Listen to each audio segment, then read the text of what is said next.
Nah, pada malam hari ini ada satu tema yang saya ingin angkat, yaitu berbuah di dalam Kristus. Pada episode yang lalu kita bicara mengenai hubungan pribadi dengan Tuhan.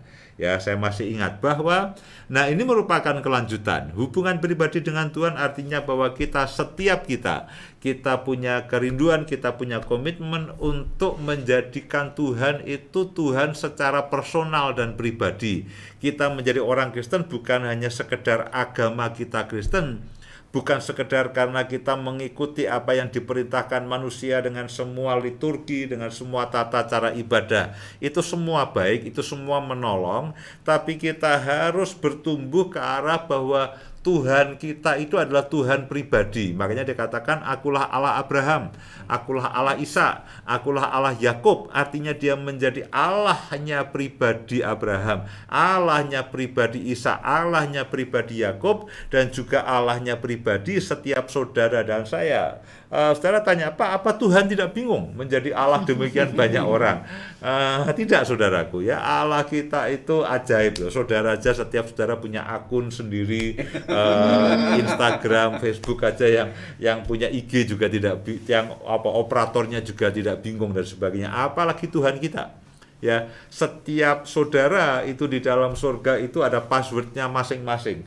Saudara ngomong Tuhan, itu surga tahu, oh ini Pak Lukas Yusianto yang sedang berdoa. Itu saudara di surga itu passwordnya sudah ada. Begitu suara saya muncul, surga sudah ada salurannya. Ketika Bu Indah yang berdoa, surga sudah ada salurannya. Tidak mungkin bulat, itu tidak mungkin.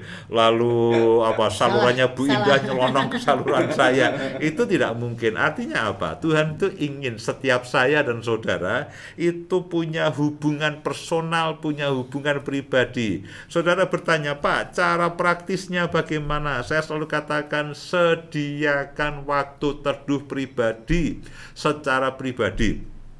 Ada waktunya saya dan Bu Indah berdoa bersama-sama. Ada waktunya kami sekeluarga membuat mesbah keluarga. Tapi juga ada waktunya saya secara pribadi. Saya hanya duduk diam bersama di bawah kaki Tuhan. Saya berdoa, saya menyembah, saya mendengarkan Tuhan, mendengarkan suara Tuhan. Saya menanti-nantikan Tuhan apa yang Tuhan ingin lakukan. Jadi kalau saudara bertanya, Pak, secara praktisnya bagaimana saya membangun hubungan pribadi dengan Tuhan? Sediakan waktu pribadi secara khusus. Oh ya, kita bisa, Pak, saya kan bisa berhubungan dengan Tuhan sembari saya nyetir kendaraan. Oh ya bisa. Pak, saya kan bisa sambil jalan-jalan di mall lalu saya nyembah Tuhan, bisa juga. Pak, saya kan bisa menghafalkan firman sembari saya entah mancing dan sebagainya, bisa. Nah, tapi maksud saya adalah kalau kita ingin membangun hubungan pribadi dengan Tuhan secara personal dengan baik, secara intensif, saya tetap menganjurkan saudara memiliki waktu teduh pribadi dengan Tuhan. Saat teduh pribadi dengan Tuhan, selain tentu waktu keseharian kita dalam aktivitas kita, lalu kita menyadari kehadiran Tuhan, itu juga betul. Sementara saudara melakukan aktivitas saudara apapun, saudara menyadari kehadiran Tuhan, saudara menyadari akan pimpinan dan dorongan Roh Kudus, itu betul.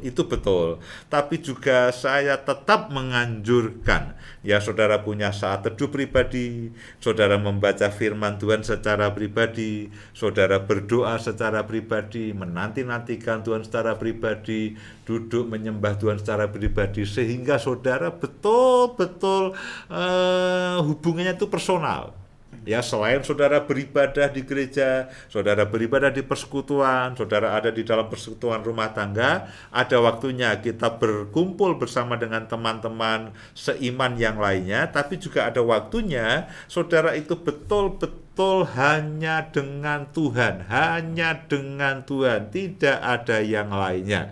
Nah, itulah bagaimana caranya kita membangun hubungan pribadi dengan Tuhan. Nah, hasil dari hubungan pribadi dengan Tuhan, kita akan berbuah. Ya, kita akan berbuah. Kita akan menikmati buahnya dan kita akan berbuah. Sehingga orang lain juga bisa menikmati buah dari hubungan kita dengan Tuhan. Makanya pada malam hari ini tema yang kita ambil adalah berbuah di dalam Kristus.